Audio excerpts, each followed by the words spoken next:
She's clearly the Empire's most noble and stunning princess, yet no man fantasizes about marrying her, simply because the princess's mental power is too low. She can't even calm beast riots. Despite having 5 top-tier partners, she remains untouched to this day, not only becoming the laughingstock of the entire galaxy, but also being demanded divorce by her partners. Furious and humiliated, she tortures her partners for fun every day, not only cutting off the merman admiral's ears to make pan-fried fish fins, but the black dragon executioner had his reverse scales plucked, losing his chance to become a true dragon. Even the white tiger war god had his claws broken. Under her torture, the partners finally all turned dark. Ignoring the scent backlash, they brutally killed her. And Bella, who fell asleep during an award ceremony, just happened to transmigrate into this vicious woman's body. Thinking of the original story's ending, she completely panics, just wondering what to do. She opens her eyes to see a blood-stained solid set of abs. Below the abs is a massive silver-blue fishtail, rising and falling with his breathing under black chains. And in her hand, she's still gripping a crackling silver electric rod. Not satisfied with whipping, want to try electrocution now? The merman's voice is ice cold. She stiffly raises her head, meeting a pair of cold blue-green pupils. Before her stands one of the 5 great partners she had drugged into his original form, locked in a medicinal pool for torture, Imperial Admiral Azure. He says coldly, "With your F-grade constitution, you can't handle a merman's heat cycle at all. Do you want to die that badly?" Bella freezes. Oh no, this waist that made galactic headlines as the most desirable to marry, with muscles tight enough to crack walnuts, is definitely not something her small frame can handle. Listen to my explanation. I originally wanted to get you nutritional fluid, but grabbed the wrong potion by mistake. It's all a misunderstanding. I'll untie you right now. She fumbles to unlock the chains, but ends up slipping and falling into the medicinal pool. Help! She flails desperately in the potion, struggling for her life. Suddenly, a harsh alarm blares. Princess's life signs detected dropping. All partners present must rescue immediately. The massive silver-blue fishtail flicks, and Bella immediately starts coughing up water. What game are you trying to play now? Azure irritably grabs her waist, his gorgeous silver-blue tail glowing faintly red. His heat cycle has reached its peak. He must teach her a lesson. Then he opens his mouth to bite toward her neck, but the alarm suddenly sounds. Mutant beasts have breached C-Zone Defense Line 3. Admiral must deploy immediately. Azure suddenly stops. He takes a deep breath, violently activating her pink smart brain. Where's the heat cycle antidote? In the princess's pocket. Azure indeed finds a black pill in her pocket. Heat cycle blocker. After consumption, light effects include internal organ damage and grade reduction. Severe effects include mental power frenzy, turning into a mindless beast. Azure swallows the pill without hesitation. The flush across his body instantly fades, and his brilliant silver-blue tail also becomes dull. He breaks the chains, drags Bella out of the pool, then turns and leaves expressionlessly. In the spacious, luxurious shower room, Bella strips off her wet clothes and turns on the hot water. The blue blood drops Azure left on her gradually melt, giving off a cool sea salt scent. But within this salty fragrance, there's an extremely faint, bitter almond smell. She smelled this scent millions of times in the laboratory and would never mistake it. Mandala alkaloid, she unconsciously murmurs. When her best friend introduced this Beast World novel, she said it was definitely written by a student who hated her. Not only were all the drug names from her newly published pharmaceutical atlas, but the most vicious female villain also shared her name. The mandala alkaloid she developed and conquered became the forbidden drug that destroys the beast world. I'm doomed! Bella's pupils tremble. What the original soul obtained from the black market wasn't a heat cycle inducer at all, but mandala alkaloid that makes beasts go berserk. In 3 more hours, this merman admiral will transform into Godzilla and destroy the city. From then on, he'll hate her to death. And finally, he'll team up with the other 4 partners to dismember her, even gouging out her eyeballs as trophies. Bella's eyelids go numb. She hastily dries herself, throws on a pink lace princess dress,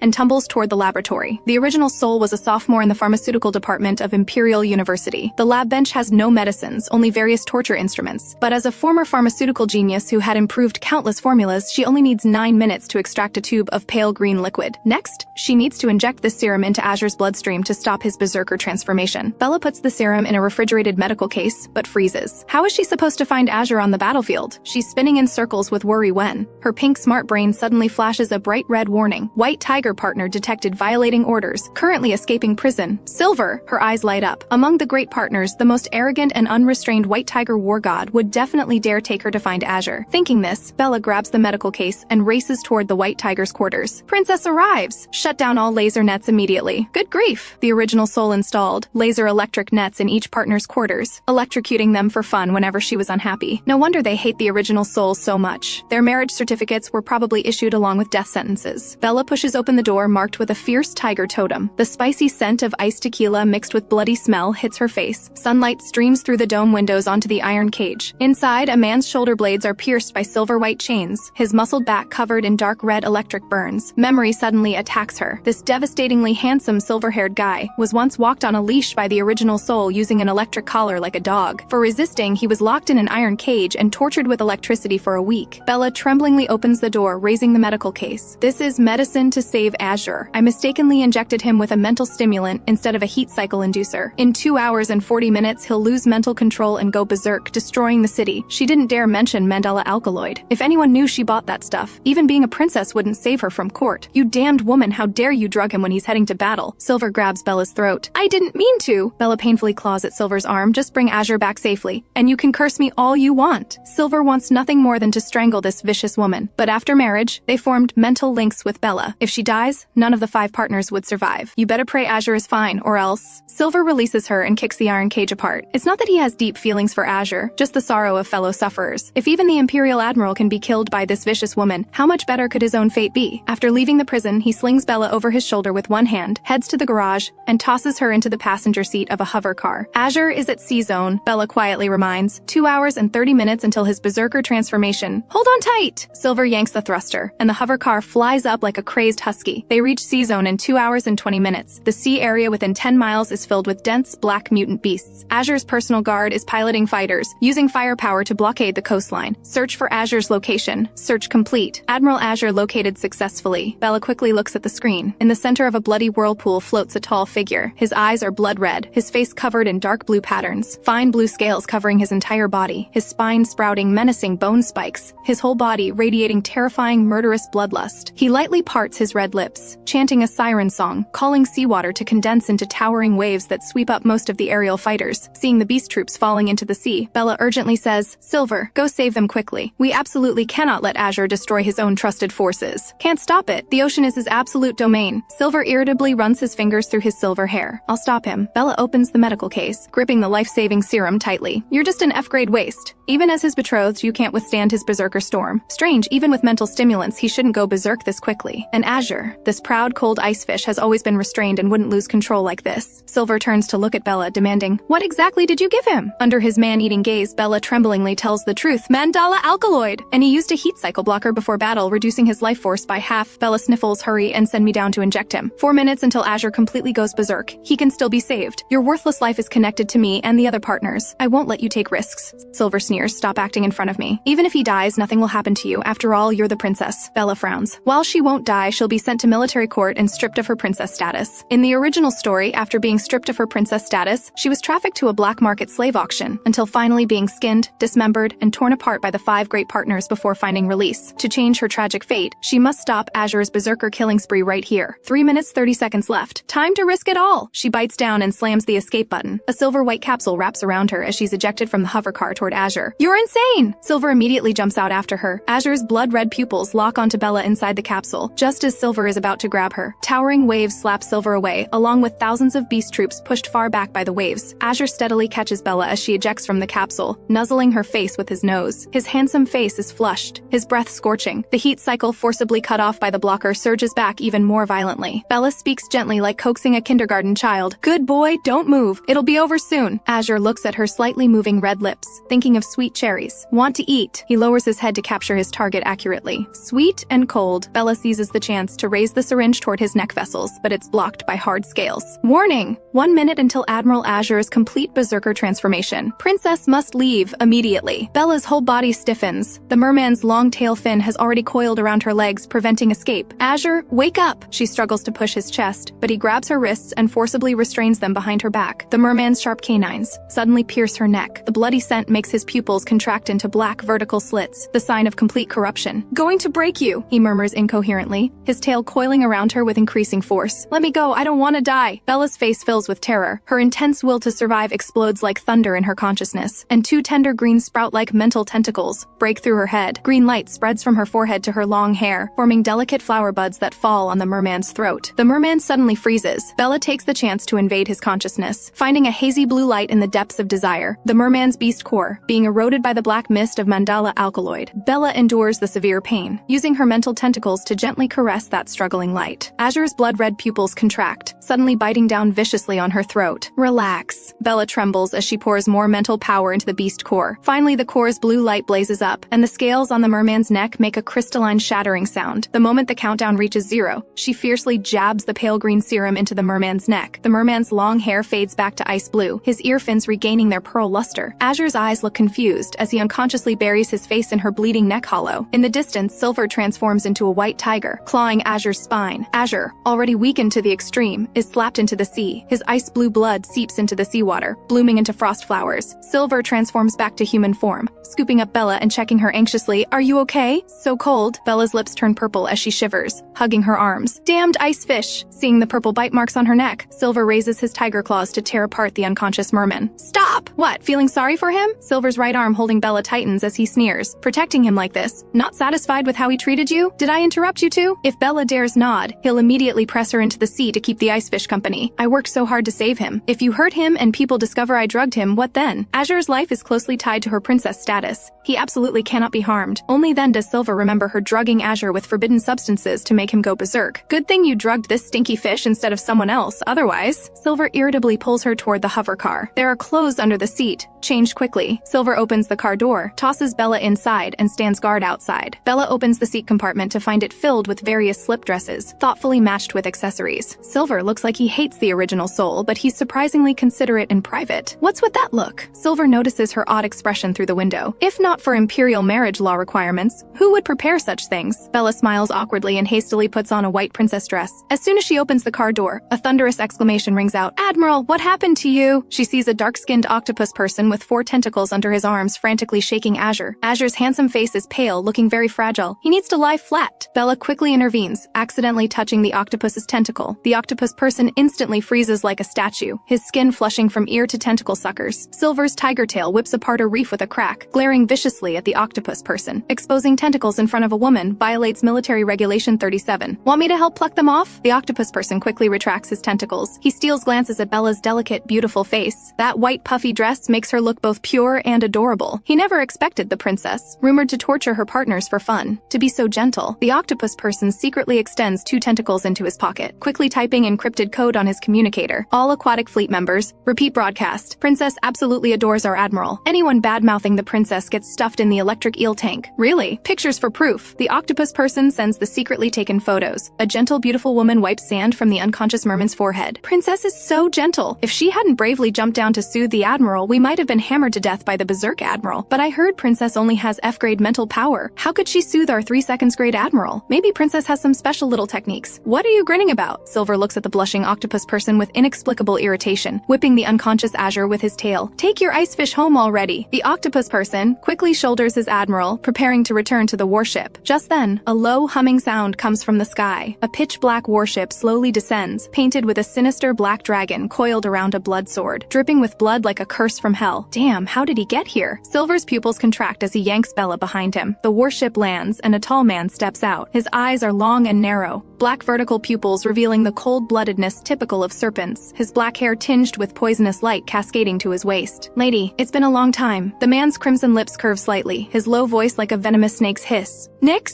Bella's face goes white, her collarbone suddenly throbbing with pain. Black Dragon Nyx, Imperial Executioner, Bloody Butcher, and one of Bella's 5 great partners. He's an extremely rare evolved beast person who evolved from Black Snake to Black Dragon through countless life and death battles. Originally, one more evolution would make him a true dragon, but at the crucial moment, she scraped off 3 heart-protecting scales from his chest, causing his evolution to fail. Among the 5 great partners, the merman wants to gouge out her eyes, the white tiger wants to chop off her arms, but none compare to this terrifying one before her. After all, Nyx's divorce papers were written on skin peeled from her body. Bella can't help shivering, shrinking tightly behind Silver. "Nyx, instead of catching criminals, what are you doing here?" Silver protects Bella, his golden pupils fixed on Nyx. Nyx says coldly, expressionlessly, "Princess Bella is suspected of illegal use of forbidden drugs and abuse of legal partners. She's to be immediately escorted to the tribunal." Bella stubbornly retorts, "I didn't. She'd die before admitting it, or she'd be finished." February 18th, new calendar, 8 p.m. You purchased forbidden drug mandala alkaloid through a quartermaster from the black market and forced your partner Azure to use it. Nyx's pale fingertips swipe across his smart brain, and a light screen pops up showing Bella's fierce face as she holds Azure down for injection. "Don't show it! Turn it off!" Bella's pretty face flushes. Red. "Secret filming is illegal. This is a surveillance authorization you personally signed last month, approving camera installation in quarters, with lenses aimed at the bedroom's large bed, pool, and bathroom." Nyx produces an authorization with Bella's pink artistic signature sparkling. His red vertical pupils flash flash with malicious light. Special enforcement rights allow 18+ content in court. Do you need me to display your collection of shock collars and whips in court, lady? Silver's face darkens, thinking of being walked on a leash with a shock collar, his tiger tail violently shattering nearby rocks. The octopus beast person, originally blushing with stars in his eyes, now looks at Bella like she's a pervert. So wronged. Those props were all used by the original soul. Evidence is conclusive. You'd better surrender obediently and not force me to get rough. Bella's face goes deathly pale. After finally saving Azure, is she still unable to escape the plot of being stripped of princess status and ending up in the black market? She rolls her eyes and faints very decisively. When she regains consciousness, she's already lying on the pink bed in her quarters, hearing 3 partners arguing nearby. Nyx questions sinisterly, Azure, she nearly killed you, yet you still help her hide the forbidden drug incident. Are you really bewitched by this evil woman? No, Azure answers coldly. It's just that when I was in berserk mode and heat cycle, with my beast core about to collapse, she used mental tentacles to save me. Silver exclaims in shock. She awakened mental tentacles? What grade? S grade? Bella's memory fragments suddenly surge. The original soul was once tested at 16 to have S grade potential. The excited queen personally selected the Empire's strongest beastmen like Azure as husbands for her. But on her coming-of-age night, her evolution failed, and she dropped to F grade, not even growing mental tentacles, causing her to become crazy and violent, torturing her partners for pleasure. Nyx sneers, impossible. From her adulthood until now, every test shows F grade. Azure states calmly, whether it's true or not, one test will tell. Silver excitedly, someone come test her quickly. Bella keeps her eyes tightly shut, suppressing her excitement. This test is her best chance to turn things around. Speaking of this, we must mention the importance of women's mental power grades to beast men. Male beast men of higher grades more easily enter berserk mode. Women of higher grades have correspondingly higher mental healing abilities, so high-level beast men match with women of corresponding grades. Generally speaking, high-level women can also grow mental tentacles. Mental tentacles can improve grades through intimate contact with partners. The higher the tentacle grade, the faster they absorb beast core energy and the better quality mental power potions they can create. Because women are physically weak and can't go to battle, male beast men all carry mental power potions secretly made by their partners to battle. Azure and Silver are both 3 seconds grade beast men. Although Nyx failed evolution, he's still 2 seconds grade. Before marriage, they could purchase high-grade mental power potions through military channels, but after marriage, they can only be provided by their lady. Originally, when Bella's evolution failed, the 5 great partners planned to refuse the marriage, since the grade gap was too large. But the queen dangled the possibility of Bella recovering S grade, promising automatic divorce within a year if she couldn't recover, so they agreed to marry her. Bella knows Nyx won't let her off, so this mental power test is her best chance to turn the tables. As long as she can recover S grade, no matter how much Nyx hates her, he'll have to kneel at her feet for his life. Just then, medical staff in white coats enter with testing equipment. The moment the electrode patches touch her forehead, Bella begins summoning her mental tentacles. Come out, little darlings. Give these guys a little shock. But no matter how she calls, the mental tentacles seem dead. Bella breaks out in cold sweat on her neck, her fingernails digging deep into her palms. She clearly remembers those 2 tender sprout-like tentacles being so fierce in Azure's consciousness. Come out, she screams in her mind, her nails nearly piercing her palms. You clearly saved the merman. The device's red light suddenly blazes. The mechanical voice ice-cold and bone-chilling mental power grade F. Impossible! Bella's eyes snap open, crashing into Nyx's mocking vertical pupils. Nyx pulls open Bella's shirt, scraping a thin drop of blood from her collarbone hollow. My dear lady, would you prefer butterfly wingbone lampshades, skull wine cups, or human skin sofas? His red vertical pupils flash with vicious light, his fingernail touch making Bella's hair stand on end. She looks to Silver and Azure for help. Help! There's a crazy psychopath here. Azure's expression is cold, ignoring her completely. Silver does grab Nyx's wrist. If you want to kill her, wait until after the divorce. His palm sizzles from the corrosive poison of Nyx's claws. Yet he still says firmly, don't forget, our mental power is bound to hers. If she dies, we can't live either.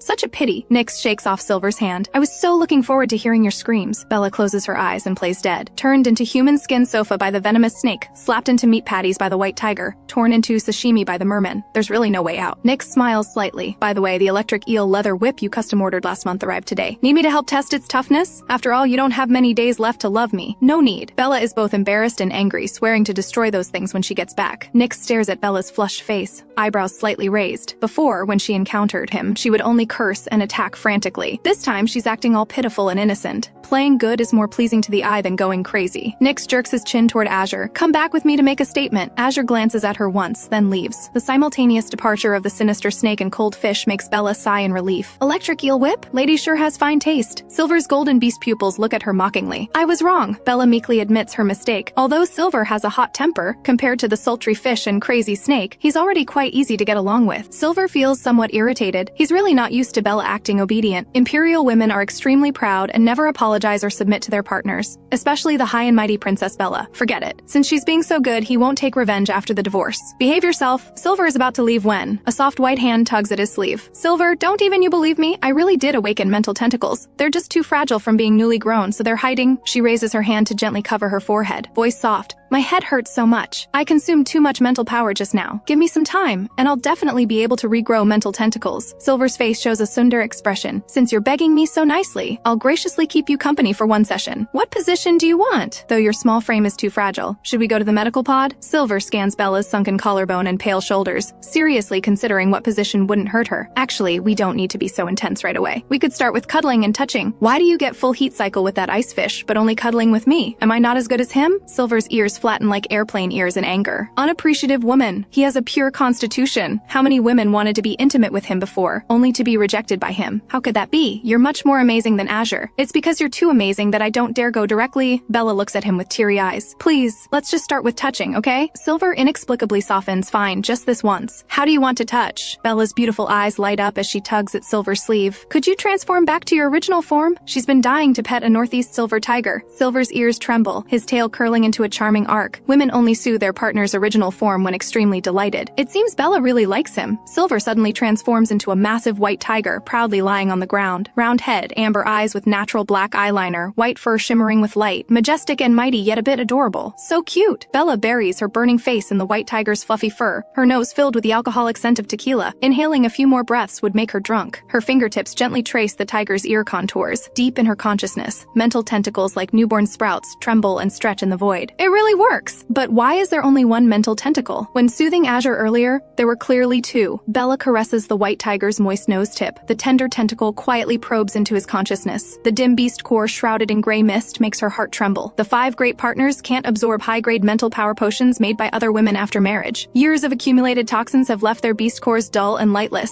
Without deep cleansing, they'll either drop grades or go insane. Bella waves her red glowing little tentacle, polishing the white tiger's beast core until it shines. The white tiger's throat purrs like a kitten as his tense muscles finally relax into deep sleep mode. Bella withdraws from the white tiger's consciousness. Her mental tentacle's energy instantly drops to 17. Generally speaking, the energy stored in a woman's mental tentacles is lost at about 10 per day and can be kept full as long as she continues to have contact with her partner. But Bella's evolution is defective. Her mental tentacles are like leaky antennas, and this little energy will drain completely in less than an hour. As Bella ponders how to recharge her tentacles, urgent shouting comes from outside. Your Highness, the Admiral's heat cycle is flaring up again. Bella opens the electronic door, asking puzzledly, wasn't his heat cycle already resolved? How is it flaring up again? The doctor says he might have been stimulated at the tribunal. He needs his betrothed woman to help resolve it, or his genes will drop below 3S grade. It must be that crazy Nick's pulling strings. He's hoping something happens to Azure so he can continue attacking me. Bella immediately rushes to the merman's quarters. Azure lies in the healing potion, ice blue long hair sticking to his exquisitely handsome face, his eyes flushed red, ear fins slightly spread. Seeing Bella, his pupils contract. Who gave you permission to enter? Azure, don't get excited. I just want to help you. Hypocrite, this is all your fault. Nyx is right, you damned woman never intended to spare us. Now I'm also going to drop grades. Are you satisfied? Get out of here right now. Indeed, it's that crazy Nyx stirring up trouble. Bella inwardly grits her teeth, but outwardly says pitifully, before, it was because my mental power was too low. I couldn't control my temper. So I treated you all like that. Now my mental power has broken through, and I realize my mistakes. Please give me a chance to make amends. If Azure's gene grade drops, that would play right into Nyx's hands. She crouches by the poolside, deliberately dipping her pale, slender ankle into the pool, watching his pupils suddenly contract into vertical slits. Seeking death, the merman lightning fast grabs her ankle. Bella takes the opportunity to embrace him. Rhea said we need to stay close like this to cool down the temperature. I never said that! Rhea screams as he closes the door and flees. Azure suddenly erupts, pinning Bella to the pool's edge. This crude seduction doesn't suit a princess's dignity. The moment her neck is bitten, Bella's hair floats without wind, mental tentacles instantly reaching full charge, changing from pale red to glowing green. No wonder intimate contact with partners in heat cycle is the fastest charging method. Azure's heat cycle beast core energy rivals a power plant. Bella hasn't been happy for 2 seconds when the beast core's boiling energy suddenly surges in wildly. Warning! Overload warning! She feels all her blood vessels pulsing violently. Bella suddenly notices Azure's pupils splitting into vertical slits, blue blood seeping from the scales at his waist, signs of beast core overload. She must soothe him. She waves her mental tentacles, condensing the overload energy into pale green liquid and pouring it into his beast core. The merman's near-bursting beast core instantly instantly calms. Azure groans and collapses into the medicinal pool. Bella stares at her nearly exploding tentacles and stumbles toward the pharmaceutical room. If she can't condense this energy before it explodes, she's finished. Bella instinctively grabs medicinal materials and stuffs them all into the extraction device. The moment her mental power links with the equipment, her swollen tentacles suddenly spark with green fire. Half an hour later, she smells a hot, stimulating charcoal-burning scent. The operating table is piled with bright red pills. What on earth did I make? She pops a pill into the old detection device in the corner. Detected painless berserk mode, graded drug toxicity. With 2 sizzling sounds, the detector explodes, spraying red powder all over her face. Bella feels her mind clear and energy surge through her body. Even her mental tentacles' power drain slows considerably. This is good stuff. This pill's purity is probably grade A. On the market, potions made by F-grade women cost about 1,000 gold coins. Hers, with such high purity and special effects, could sell for at least 2,000 gold coins. Good stuff should naturally go to her own partners. She finally raised the favorability of the big tiger and merman. Perfect timing to use these pills to win them over. If Nyx comes after her, she'll have backup. Bella packs the red pills into a medical case. Behind her, the water pool suddenly splashes loudly. Turning around, she sees Azure back in human form. She takes a handful of red pills from the case. These are new pills I formulated. They have excellent healing effects for your injuries. Want to try them? Last time you said you invented a new drug and made me shed scales for 3 days. Now you want to trick me again? Azure sneers.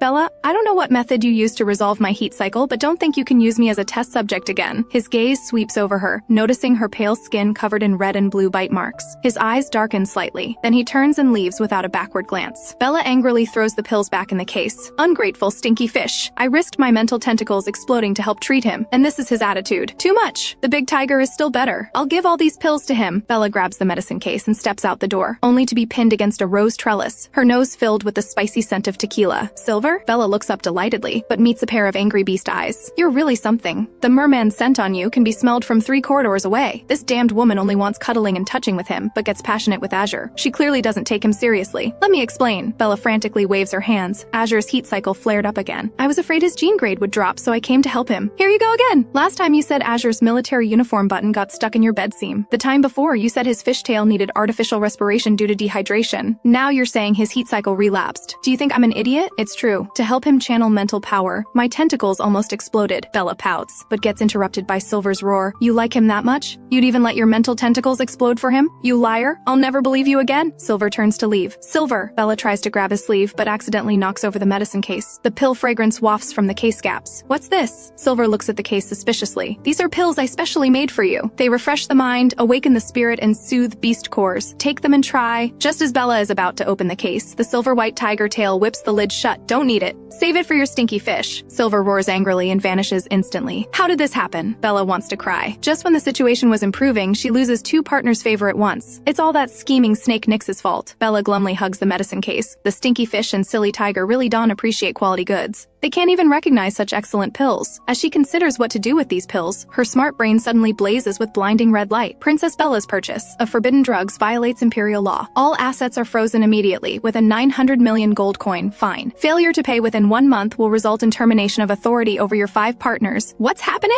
Bella stares dumbfounded, quickly checking her smart brain to find her account balance frozen. It must be Nyx's doing again. This vengeful, scheming snake's money-draining tactics are more ruthless than wallet assassins. Staring at the 900 million hole, Bella feels utterly suffocated. If she can't pay off the debt within a month, losing partner authority means her death. Bella asks her smart brain, can I pay in installments? You may apply for 6 installments based on royal credit, 148 million per installment, application approved. Please pay by month's end, princess. Late or insufficient payment voids the agreement. Got it. Bella closes her smart brain and heads to her private pharmaceutical room with the medicine case. That snake wants to harm me? Not so easy. Watch me sell medicine to pay debts. She puts the freshly made red pills in the detection device and quickly receives a test report. New drug discovered, stellar core grade A. Side effect, induces berserk state, but subject damage rate is 0. It even has the side effect of painless berserking. She laughs at the test report. Such dangerous goods must go to the highest bidder. 2,500 gold coins per pill sounds right. This case has about 5,000 pills, which equals 12.5 million gold coins. Quite decent income. In her original world, Bella was a pharmaceutical genius who earned hundreds of millions annually just from her invented drug patents. In the Beast world, pharmacists hold even higher status. Some remote planet lords must salute high-level pharmacists. Even Silver, a white tiger war god, has days each month when he desperately seeks high-grade potions to stabilize his emotions. So as long as Bella works hard making medicines, paying off 900 million in 6 months isn't impossible. Let's do this! Bella immediately connects to the net, registers an alt account named 9 Spikes, then summons the shop assistant. I want to register a pharmacy. What procedures do I need? Esteemed user, we detect you're registering to sell special potions. Skip the exam and open directly, but you must complete 3 Beast Soothing live streams monthly. Stream 3 hours with 30 million gold coins guaranteed income. Do you accept? Bella's eyes light up. Live streaming was a lucrative industry on ancient Earth, and it should be similar in the Beast world. Must the Beast Soothing methods follow your regulations? At the 7th floor of a certain interstellar streaming headquarters, before a massive floating light screen sits a fox youth wearing silver-gray earmuffs, purple hair disheveled, dark circles heavy. His name is Norland, head of the Beast Soothing live stream division. No new women have joined the streams in ages. Watching monthly revenue decline, Norland is frantic. He desperately wants to find a gullible newcomer to try new streaming formats. Just as he discovers a level 0 female account applying for shop space, he eagerly sends an inquiry pop-up. After no reply for 10 minutes, he'd given up hope. But then there's movement. Seeing the question, he immediately sends the electronic contract. Annual salary 50 million, gift from viewers 30% for you, 70% for platform. Special huge gifts, 60% for you, 40% for platform. Stream 18 hours monthly minimum 2-year contract. This salary is for D, E, F grade ladies. B, C grade ladies get double salary. A grade ladies get triple salary. Stream content is your choice.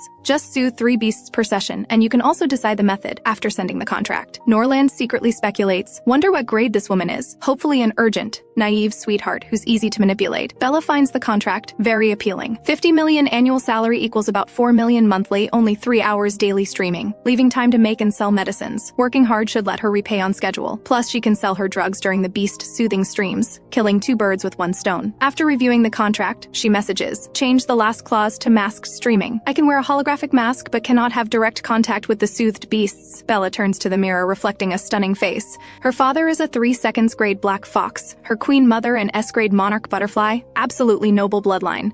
But she shows no beast traits. Doctors guess it's from failed evolution at maturity. Lacking beast traits was one of the original soul's complexes. Mentioning it would trigger madness. So this clause is non-negotiable. Norland frowns. Low-grade women are usually timid when first signing, but this one demands masked appearance, and won't even show her grade insignia. Signing someone with unknown background and hidden identity is risky, but thinking of declining performance, he decides to take the gamble. Norland sends the paper contract. After receiving it, Bella has her smart brain check each clause for issues. Princess, the contract is fine. Bella signs readily. Activate S-Class privacy lock. Access limited to central AI only. No one else may view. 5 minutes later, Norland receives the signed contract. He stares at the activated S-Class confidentiality agreement, rubbing his dark circles hard. He signed a streamer cooperation contract. How did it become S-Class confidentiality? The system prompt sounds. Signatory has activated maximum privacy rights. Except for the name, 9 Spikes, and gender marker, all personal information is unqueryable. Norland's eyes widen. Maximum privacy rights? Only high-ranking officials or mysterious witch clan members qualify. Could this be a young witch on training? Norland's hands tremble as he types. System, search which authority this maximum privacy right belongs to. Search complete. High and medium grade imperial women ruled out. Suspected to be from witch protection zone. If she's really a witch woman, I've struck gold. Norland's fox ears uncontrollably puff with white fur. Esteemed lady, when do you plan to stream? I suggest Saturday night, primetime 8 p.m. I'll arrange the best promotional spot for you. Fine, Bella replies briefly. The 5 great partners aren't home. She can do whatever. You can apply to open shop now. Contact me anytime for anything. Sincere Norland at your service. Norland adds a smiling purple fox head emoji. Why did this guy suddenly become so servile? Princess, you activated S-Class privacy lock. His respectfulness is normal. Did my identity get exposed? Bella jumps with alarm. I've erased all traces of you. Nothing leads back to you. You're quite clever. Bella pats her smart brain in praise. I'll call you Pinky from now on. She habitually pets it fondly, not noticing the pink light at the bottom of the smart brain turn into a fluttering heart shape. Norland works fast. Within an hour, Bella's junior pharmacist certificate arrives. Pinky, help me register the shop. New drug name, Berserker Pills. Decor template based on Ancient Earth's Cultivation World Treasure Pavilion. Think of some exciting slogans. Then list 100 Berserker Pills at 5,000 gold each. 10% off for 10 pills. 15% off for 50 pills. Happy to serve you. Within half an hour, a secret little shop called 9 Spikes Medicine Master appears in the folk remedies section of the medical zone. Inside, auspicious clouds swirl around a bronze alchemy furnace. Above it, red glowing Berserker Pills arrange in big dipper fur formation. 2 beautiful fairies in robes primly hold authentication certificates, honest dealings. Fake 1, compensate 10. Bella is very satisfied. It is already 11 o'clock in the evening when he logged off. She checks the shop's sales online after bathing. How can the view count be 0? Pinky, are you sure the network isn't malfunctioning? Bella's fingertip trembles as she pokes the light screen. You can apply for the get-rich-quick traffic package and hire popular female streamers for endorsements. How much would this whole promotion cost? Get-rich-quick package 2 million. Influencer endorsement 5 million. Positive reviews 1 million. Bella looks at her negative balance with a poor person's bitter smile. Princess, don't be discouraged. As long as you promote during Saturday's stream, berserker pills will definitely explode. I signed as entertainment streamer, not shopping streamer. Bella fondles the berserker pills crystal bottle, her eyes suddenly lighting up. Got it. She immediately contacts Norland about Saturday's Beast Soothing stream list. I have an idea. The Beasts I soothe must meet 3 conditions: star net influence, severe mental drug toxicity, urgent need for combat berserking.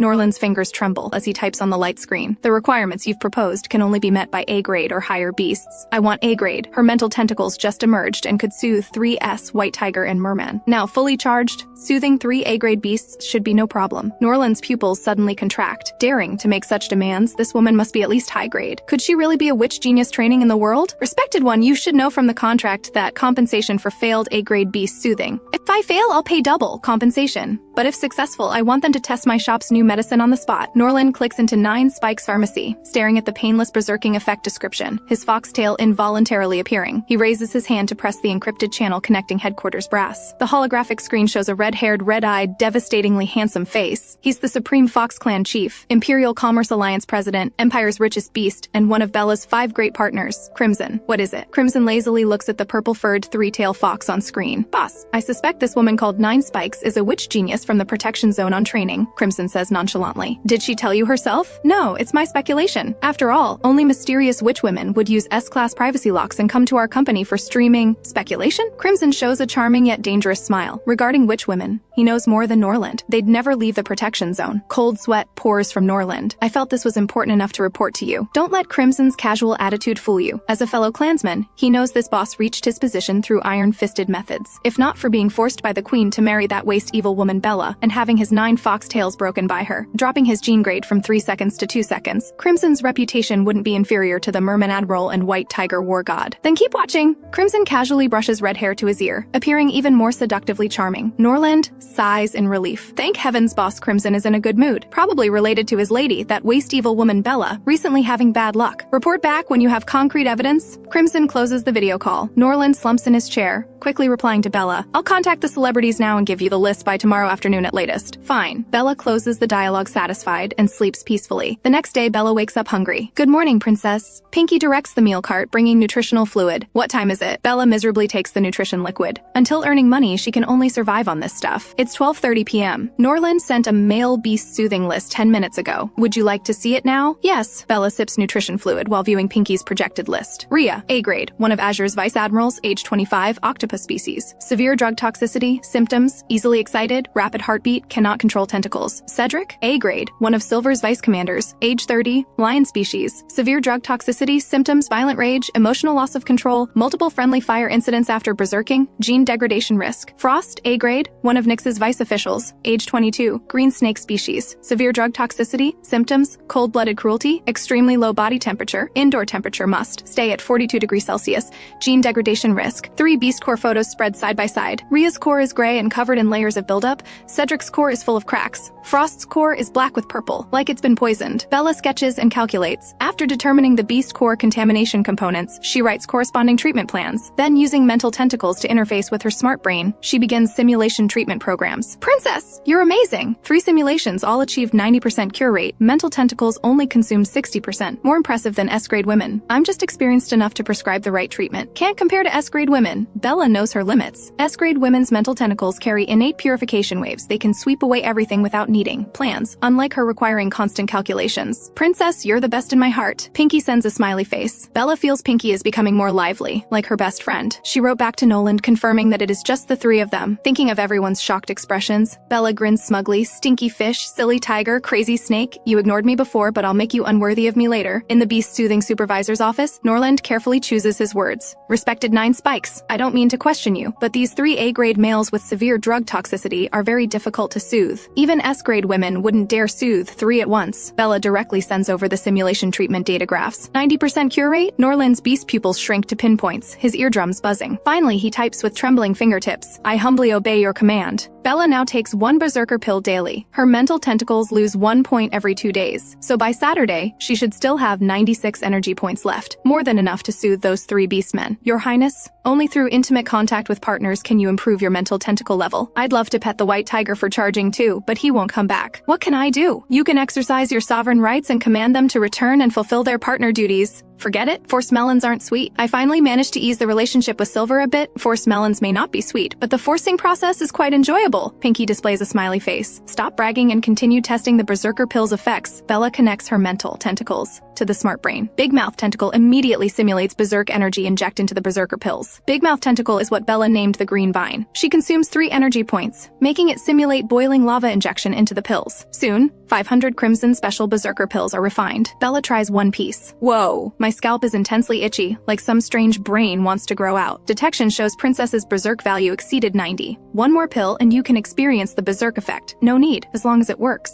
Bella vigorously scratches her scalp. Send 6 pieces to Norland. After the live stream soothing succeeds, give them to those 3 man. Bella checks the time. The berserk effect lasts about 3 minutes. Enough for combat-type beastmen to dominate any battlefield. In the Merman Fleet's medical room within the healing pool, a beep sound rings out. Rhea picks up his smart brain, immediately overjoyed. I won! 8 tentacles spring from his armpits, instantly piercing through the ceiling. Emergency call! Rhea has gone berserk and cannot be sedated. Azure's white-gloved fingertips press against his forehead, freezing him into an ice sculpture. Rhea hurriedly shouts, I'm not crazy! I'm just too excited about winning the beast-soothing livestream interaction slot. He struggles to lift his smart brain. Are you sure this kind of soothing works? Azure's slender, pale fingers flick, and the blue frost on Rhea instantly recedes. Rhea excitedly pulls out a dark brown, ancient turtle shell from his space bag. I calculated with my great-grandfather's turtle shell. It's a great fortune! I'll give you a week off. If you don't succeed, report to the Mad Beast Institute. Rhea beams with confidence. Thank you, Marshall. I will definitely return. By the way, I also divined for you and Princess. Loving couple, great fortune. Won't you really go back to see Her Highness? After such a big incident, she must really need your comfort. Azure's green pupils sharply contract. Nyx had notified him immediately about Bella's penalty and told him to quickly transfer assets to avoid forced debt repayment by Bella. He lowers his gaze to adjust his platinum cufflinks, asking casually, what does Silver say? He feels the silly tiger has good feelings for Bella. On the day he went berserk, Silver not only accompanied Bella on this risky venture, but also defended her repeatedly in front of Nyx. Bella's eyes clearly showed joy when looking at him. Azure inexplicably wants to punch him. Silver Commander is patrolling Black Canyon, where communication is poor. The commander may not have received the message yet. Marshall, Princess is an F-level female. Who knows what price she paid to successfully soothe you? You should take this opportunity to repay her properly and strive for the first partner title. Rhea speaks with heartfelt pain. The Snake Clan is notoriously cold-blooded and ruthless, holding the most unpopular partner title for years. Don't let Executive Nyx influence you. He's twisted and doesn't want you to be happy either. Shut up and get lost. Azure mercilessly kicks Rhea out of the Merman fleet. Other subordinates dare not even breathe, shrinking their heads and preparing to leave. When Azure's cold voice suddenly rings out, notify Silver that Princess Bella purchased banned drugs and was fined 900 million gold coins. Also, convert all my contribution points to gold coins and deposit them into the partner account. Consider these gold coins as payment for her soothing services. Yes! The subordinate salutes and retreats, immediately passing this gossip to Rhea. It seems the Marshal isn't so heartless toward Princess after all. A creamy fragrance drifts from the leisure area. Azure's mind flashes with Bella's blushing cheeks, his ear fins suddenly turning pearl-like pale pink, green pupils showing a trace of embarrassment. Bella is a temptress. I must stay away. At Galactic Black Canyon, White Tiger Fleet Base. A 9-meter-tall silver tiger mech lands in the base's hover zone. Silver runs his hand through sweat-dampened hair, killing 5 mutant beast leaders in a row. Absolutely amazing. Most remarkably, my head neither throbs nor feels chaotic, still maintaining a clear state. Could it be that Bella's soothing took effect? Silver opens his smart brain contacts, fingertip pausing on the first line, Lady Master. 3 days have passed, and she hasn't forced him to return for punishment. How strange. Could it be she found a more appealing toy? As his fingertip hesitates, the mech's internal communicator suddenly rings. Commander, Cedric is looking for you. Silver tosses down his smart brain and seriously tells the vice commander on the light screen. I've already chosen your burial ground. Crimson Skull Pool, A-level mutant beast leader zone. The most suitable place for you to die in battle. Cedric says seriously, Commander, I don't want to die yet. I just received a soothing contract. Please give me one more chance. If the soothing fails, I'll end myself. A contract from Cunning Fox Company. Silver's fingers stroke his chin that Cunning Fox never makes losing deals. Worth a try. Thank you, Commander. Cedric's tense spine relaxes slightly. He's not afraid of of death but unwilling to accept defeat. Having fought his way from a primitive tribe to the supreme white tiger fleet, he doesn't want to lose to drug poisoning. Which day is the stream? I'll take a look. Silver leans back comfortably in his chair. Saturday at 8 p.m. Got it. Dismissed. Silver turns off the light screen, crosses his hands behind his head, and Bella's brilliant smile appears before his eyes. Her honey-sweet voice calling sweetly, "Big Tiger, you're so good!" His heart stirs, and he starts up his smart brain to make a call when Azure's avatar suddenly pops up with a message, "Princess! Bella, purchased, banned drugs, fined 900 million gold coins." Silver's pupils sharply contract, banned drugs? Heat-tide? Azure? Bella was willing to pay a 900 million fine for that fish? Does she like that fish so much? What a foolish woman with no taste. Silver crushes his smart brain with bare hands, his heart feeling as miserable as if soaked in acid. His eyes burst with blood vessels as he pilots his silver tiger mech toward the mutant beast lair, instantly stirring up crimson waves. At the Imperial Tribunal Vice Commander's office, Frost puts on his black military cap, picks up documents, and walks into Nyx's office. Nyx is reviewing documents. Pale light illuminates his handsome profile and black hair gleaming with venomous luster. Frost places the documents before Nyx, saying respectfully, "Executive Sir, Princess applied for installment payments using royal credit points. Getting smarter." Nyx smiles with lowered eyes. Originally wanted to send her on her way early, but looks like I'll have to wait a few more months. I don't mind playing with her, though. Sending her on her way later works just the same. Seeing Nyx has no other instructions, Frost bows. This subordinate takes leave. Just as he turns, Nyx's voice sounds behind him. "Go ahead and try. If the soothing fails, I'll destroy the Beast Soothing livestream zone to avenge you." At Galactic Streaming Headquarters, Beast Soothing Conference Hall, the holographic screen displays 3 effective livestream interaction contracts. Norland's excited voice trembles. Rhea, Cedric, and Frost all signed and agreed. Saturday night at 8 p.m., I'll push the newcomer streamer 1v3 preview across the entire network. It must be the hottest and most explosive.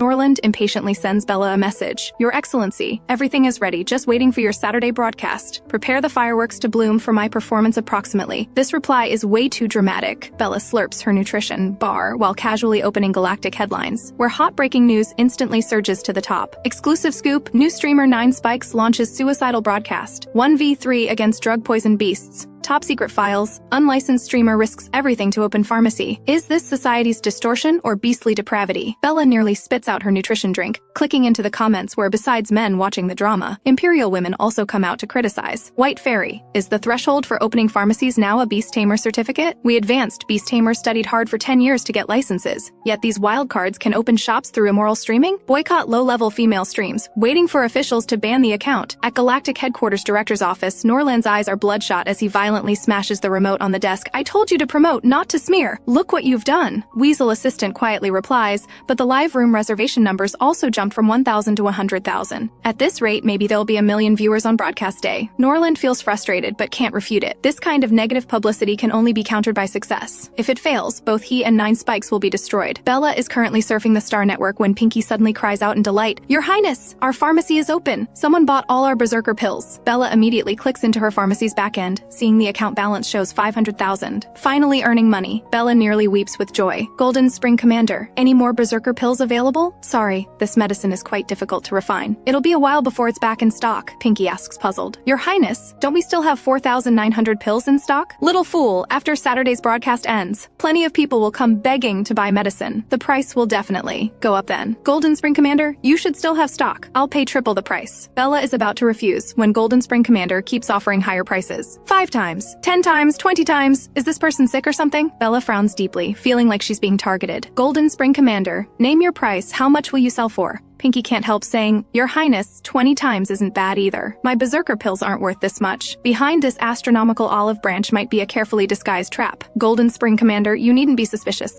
I mean, no harm. Your berserker pills are just very suitable for my consumption.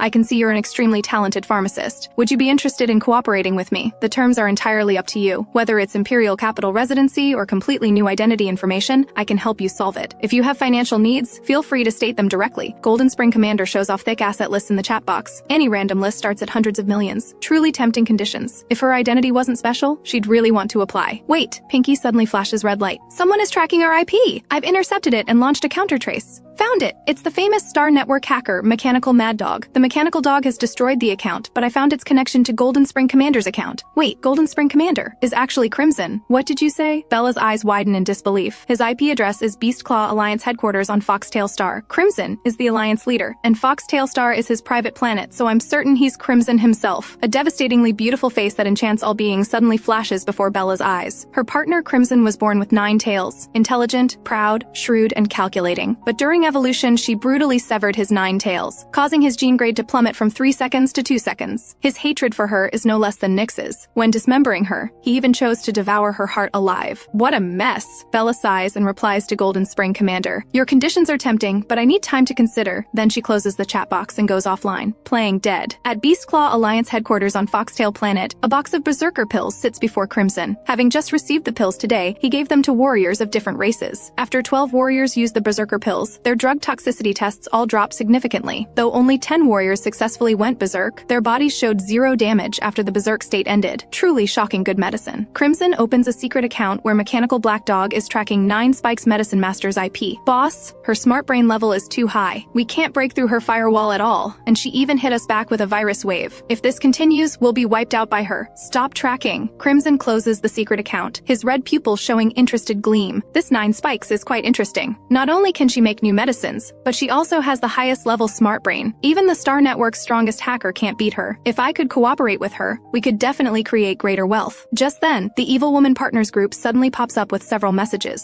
Silver, Cunning Fox, what's the background of your new streamer? How dare she simultaneously help soothe all 3 of our vice commanders? Crimson, I'm curious too, but unfortunately haven't found out her background yet. Silver, fooling me? There's actually information that you, Cunning Fox, can't find? Crimson, I'm not omnipotent. Azure's deep blue seawater dialogue box suddenly appears. If anything happens to Rhea, I'll drown your entire clan. Nyx's dialogue box shows a pair of venomous snake eyes. Red Fox, don't play tricks. The tribunal is watching you. Crimson shows no fear. 9 Spikes activated S-level privacy lock. Even I can't crack it. Looking across this empire, who has this authority and happens to need money? Silver roars furiously. You're not suggesting Bella, are you? Would a dignified princess come to your place for streaming just for money? Azure, Bella would only tear male beasts into pieces. Nyx, your imagination is rich, but unfortunately Bella already asked the queen to help with her debt. Are you sure? What Bella severed were your 9 foxtails, not those useless fox eyes. The pain of severed tails rises again. Crimson's mind flashes with Bella's manic expression when she cut his foxtails. If 9 Spikes fails, I'll make her pay with her life. Anyone connected to Bella, no matter how skilled a pharmacist, I'll destroy them. Without waiting for other partners to reply, he closes the dialogue box and taps the holographic keyboard with slender fingers. Galactic headlines explodes with hot searches again. Shocking. New streamer causes 4-3 S-male beasts to fight across space. Screenshots show the 4-way conversation about 9 Spikes. Terrifying upon reflection, these 3 mad beasts are vice commanders of Merman, White Tiger, and Poison Dragon. If it were other partners, there might be jealous fighting, but these 4 can't run from Bella fast enough. Folk remedy section. A new secret shop 9 Spikes Medicine Master just opened, selling new medicine called Berserker pills, claiming to remove drug toxins and enable painless berserking. However, it's sold out and currently out of stock. 9 Spikes dares call herself Medicine Master? Even Imperial Pharmacy professors wouldn't dare use this title. Support Crimson making her pay with her life? Bella, who was drinking water, chokes on the hot searches and comments, "Oh my god, how did these 4 start fighting? I've even put on a disguise and hidden in the Star Network, yet I still can't escape being hunted by them. Pinky comforts, don't be nervous, your highness. Crimson said you'd only pay with your life if you fail. You'll definitely succeed. Once you cure those 3 mad beasts, you'll definitely become the Star Network's most popular streamer. Then you can use the 9 Spikes disguise to win over the 5 great partners, and then have my true identity exposed and get torn to pieces?" Bella rolls her eyes. No way. High-level male beasts are very rational. As long as your mental power is useful to them, they won't abandon you. Relationships built on benefits are like castles made of sand. One wave and they collapse. Bella understands her situation well. She pats Pinky and smiles. Anyway, I need to work both angles. Farm favorability with the 5 great partners, and handle the streaming well, keeping a backup plan. In the blink of an eye, the highly anticipated broadcast day arrives. Rhea, Cedric, and Frost arrive early at the streaming room. Holographic helmets flicker with silver-gray light, capable of remotely linking female mental tentacles. Most conspicuous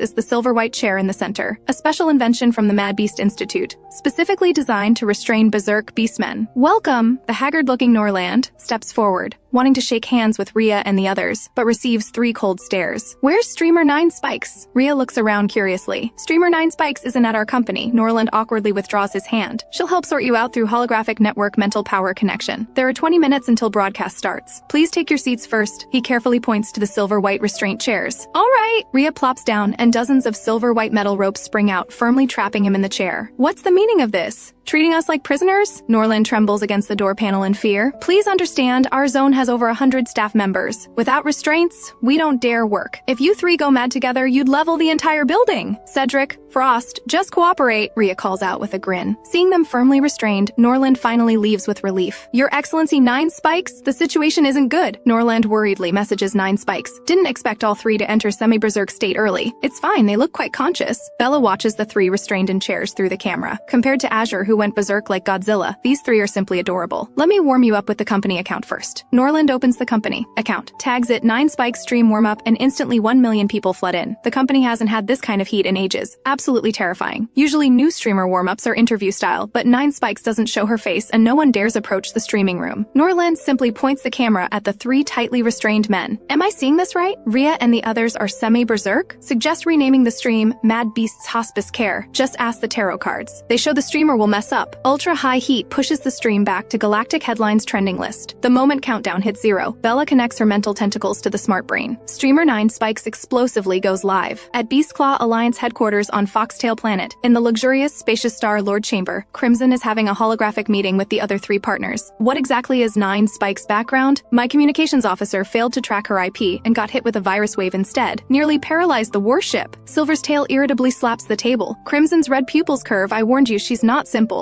If you want to laugh, laugh louder. Silver gives Crimson the middle finger, turning to look at Azure and Nyx. Don't tell me you two didn't go tracking. Nyx and Azure simultaneously say with straight faces, was about to. Thanks for the warning. If 9 Spikes can successfully soothe them tonight, her level is at minimum first class, possibly even S level. Nyx's crimson lips curve into a scythe-sharp angle. A wild S-level female. Don't you have any thoughts? You already have a lady master. What business is any other woman's level to you? Silver's face shows complete disdain. Nyx cold laughs, that vicious waste Bella. Why should she be my lady master? If you want to be her dog, that's your business. Don't compare me to you. Who the hell are you calling a dog? Silver's tail shatters the steel handle. Bella did those crazy things because of mental power chaos. Ever since she grew mental tentacles, she's gotten better. After she helped sort out my beast core last time, I've stayed conscious with excellent condition. If you don't believe me, ask the frozen fish. Bella solved his previous berserk state and heat tide too. Maybe the queen gave her some treasure, or she's staging it all herself. Nyx mocks. Silver angrily curses, you shameless viper. To think you're a tribunal executive, yet you make cheating sound so fresh and refined. I'm just talking. I haven't actually done anything. Why are you so agitated? Don't tell me you've actually fallen for Bella. Love my ass. This is called having partner virtue. Silver turns to ask Azure, are you also looking for a new lady master? Azure sips his tea with an air of detachment. You really wasted your tongue. Cunning fox, what do you say? Silver asks Crimson again. Are you also interested in 9 Spikes? Nyx told me you were bewitched by Bella, and I didn't believe it. Didn't expect it to be true. Crimson's voice is gentle as a mountain spring, but his words are sharp as knives. You're not the one whose genes fell. What right do you have to make choices for us? Silver immediately falls silent. Genetic decline is irreversible. One level difference is like a chasm. Nyx can't become a dragon. Crimson's combat power regressed. All Bella's fault. He indeed has no right to blame them. Nyx looks at his bright red poisonous nails. Bella must die. You can't protect her. Watch me try. Silver also shows his sharp tiger claws, their gazes clashing across the screen. Weren't we talking about 9 Spikes? How did it get back to Bella? Crimson takes out a box of red pills. These are berserker pills refined by 9 Spikes, claiming to remove drug toxins and enable painless berserking. I've tested them. Absolutely real and effective. Silver's pupils sharply contract. You're sure she refined them? Of course. Crimson had checked the pharmacy account back end. Personal info same as 9 Spikes stream account, both with S-level privacy locks. Silver points at the box of berserker pills, saying decisively, no matter how much of this medicine there is, I want half. Azure puts down his teacup, saying coldly but unquestionably, I'll take the remaining half. He and Silver have led teams fighting on the front lines for years. With this kind of pill, dealing with mutant beasts would be much easier. Crimson toys with the berserker pills. This 9 Spikes can not only soothe A-level severely drug-poisoned mad beasts, but also create high-level special pills. Do you really have no thoughts? If you have thoughts, go flirt with her yourself. Don't drag me in. Silver crosses his arms. Are you so sure 9 Spikes would fancy you guys? That's not for you to worry about. Crimson's red pupils curve. Silver wants to say more to the cunning fox when beep sounds suddenly ring out. Azure points to 9 Spikes streaming room. 9 Spikes has gone live. Stirring, mysterious ancient music plays as a hazy figure wearing an emperor's crown and 9-dragon golden robe makes a grand entrance. The streaming room viewer count instantly jumps from 1 million to 2 million. The 3 mad beasts originally lying quietly in restraint chairs suddenly struggle frantically. 9 Spikes, you low-level female who doesn't even dare show her face. I'll tear you to pieces. Frost's vertical pupils shrink to pinpoints, scales all over his body bristling up, thinking he's been deceived by such a jumping clown and humiliated before the entire Star Network. Even his hair starts oozing green venom. The streaming room flickers between light and dark, eerie as hell. Norland rattles off like machine gun fire. Your Excellency, 9 spikes. Rhea and the others have lost control and gone berserk. Only bonded partners can approach. The soothing has failed. Please exit quickly. Saving your life is important. What kind of joke is this? Bella enters the streaming room without saying a word, and suddenly 3 beasts go berserk. They're definitely sick. Seriously sick. Princess? Some staff member deliberately opened Rhea and the others' helmet chat feed. They were enraged into berserking by netizens. Norland is such a waste, can't even manage his own subordinates. Bella is so angry she wants to spit blood. She raises her hand, mental tentacles transforming into a black whip, lashing toward Frost, going mad at the slightest provocation. Is this level of composure worthy of being Nyx's vice commander? The whip reverses and strikes Cedric's face. Shut up! Roar again and I'll pull out your teeth. Finally lashing Rhea's tentacles, exposing tentacles in front of females is illegal. Move again and I'll cut them all off. 3 thunderous lashes. Bella's dominant control shocks the entire venue. Frost's scales retract. Venom stops dripping. Cedric retracts his fangs, body returning to normal. Rhea's 8 tentacles shrink back under his arms as if seeing natural enemies. Your Excellency, are you insane? How can you beat them in the streaming room? Norland is going crazy. Are you complaining they're not going berserk fast enough? Stream viewers only see Bella whipping 3 mad beasts, chat bullets firing frantically again. Too excessive. Even killing beasts should have limits. This 9 spikes is definitely a pervert. This isn't soothing at all. It's slaughter. I'm taking screenshots to complain to the Galactic Regulatory Bureau. 9 spikes, get out of the Star Network. Get out of streaming. Boycotts and complaints like angry ocean waves flood the entire streaming room. Weasel assistant hurriedly runs over with a light screen. Our beast soothing live stream zone received 1 million complaints. Company stock price crashed 5 points. Galactic Regulatory Bureau demands we immediately stop 9 spikes stream and shut down the entire beast soothing zone for reorganization. Suddenly, all lights in 9 spikes streaming room restore, illuminating 3 quiet mad beasts. At Foxtail Star's main building, Crimson opens slow-motion replay of 9 spikes whipping. Each lash hit the source of Rhea and the others berserking. Could she be using the long-lost soul suppressing whip technique? Azure frowns deeply. This whip technique should be locked away with that person in the Witch Clan protection zone. Could 9 spikes be a Witch Clan female? The Witch Clan couldn't possibly appear in the Imperial capital, much less come streaming. Nyx sneers. Her Majesty the Queen is no vegetarian.